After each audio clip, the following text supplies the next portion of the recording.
What's up, guys? Welcome back to AI Infused Network with me, Riff. Now, on your screen, you're seeing the Vladimir Putin rap that just dropped the other day. It isn't full Russian, but you'll see some references in there you might recognize. I won't play a song just in case it's got some copyright strikes, but it is hilarious. Now, on this episode, we're going to be talking about some exciting AI news coming out of the most tech place on earth, Africa. No, it's not the most tech place on earth, but this news is very, very exciting. What's happening there in relation to AI. So without any further ado, let's get right to it. Okay, guys, so before we get to the big news of the excitement of AI in Africa, I wanted to tell you guys about the AI update to Google Maps. All right, now I know a lot of people use Google Maps, and a lot of people prefer Google Maps to Apple. And personally, I think it's just more convenient to click on the Apple one. But I know Google Maps is more immersive and more times accurate because I think they're literally on the street. I see Google cars all the time on the street, like going in there and getting some fire street view. Now, the new update to AI for Google Maps is crazy. Right now, you can see 3D spaces before you even go out. Now,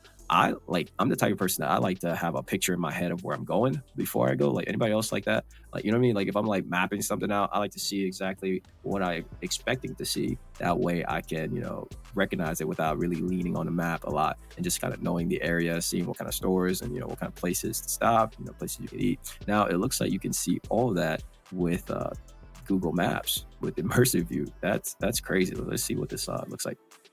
So it looks like you can put whatever address is and it kind of shows your 3D world of it and even traffic. That's crazy. Now, all right, let's see what this next one. So lenses and maps. So imagine, pointing your phone at something and then knowing what it is. Now that's something I knew was always going to come, but I think a lot of apps can do stuff like this now, but that's cool that you can do it with Google Apps. I mean, it's pretty much what the map tags are. When you look at the map from like the top view like this, and you can see all the restaurants and stuff, but now you can kind of point to it and it shows it now. That seems like, it just them leveraging the same kind of technology and just making it a lot easier, more convenient. Now imagine kind of the things that it will point out, sometimes what if it points out to something that, you're not supposed to know the name of or something. Now you got advanced navigation. They're updated tools to bring you guidance and traffic updates that feel like having a co-pilot. Now, I know I got a lot of co-pilots. Sometimes they don't sign up as co-pilots. They sit in the back seat. You ever heard of those guys? They drive from the back seat. Now you can replace them with your Google Maps and tell them, hey, I already have one and it's right here. So thank you though. And I did not miss that turn. Now, here's another one. The area view looks pretty cool. I mean, you can see the whole city. Now, I wonder if this works in remote places just as well, because it's cool to see the cities, but I feel like there's a lot of footage of cities. But say, you wanted to check out, middle of nowhere, Indiana or Oklahoma, those flyby states, they call it. Or, if you go venture outside of the US into, places like in Congo get a lot of photography or, video, like how are you going to, implement something like this? But I'm sure Google has a plan for that as well. So it looks like this photo first result, that is something I've seen done with Apple as well, Apple Maps, but this looks like it's a little more in depth and it shows, wow, really in-depth pictures. Let's look this a little closer. Yeah, that looks pretty dope. Look, wow, look at that. Those of you guys that, have Google Map and use it, you're going to really enjoy the new map updates, I think.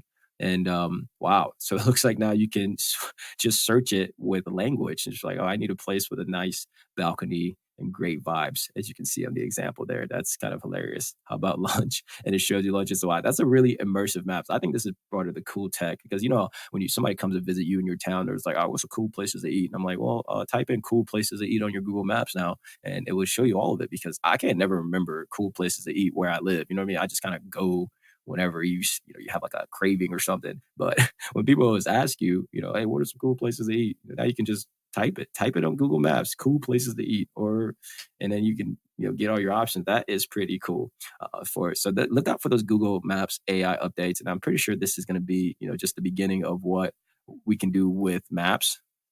And so the next news I wanted to talk about here is Elon Musk investing in this company that's reading old scrolls from the family of Caesar. Okay. Now, old scrolls that look completely illegible will now become legible, at least to AI. I mean, look at that. That stuff is pretty much impossible to read, but now it's going to be read by this company that's using these scans and learning all these languages. That is actually pretty cool. Now, Elon Musk is always investing in something very early. As we know, he invested in OpenAI back in 2015, and now he's investing in this very early. And I think this is actually going to be a sleeper. I don't think a lot of people are covering this, but it's going to be quite a sleeper technology. Now, let's get to the most exciting news for today is the AI in Africa. Now, I wanted to talk to you guys about this one because this is the first time Africa is really having something that's this relevant and on time almost, right? Because it seems like all the old technology always ends up in these third world countries, after they're done being used by first world people.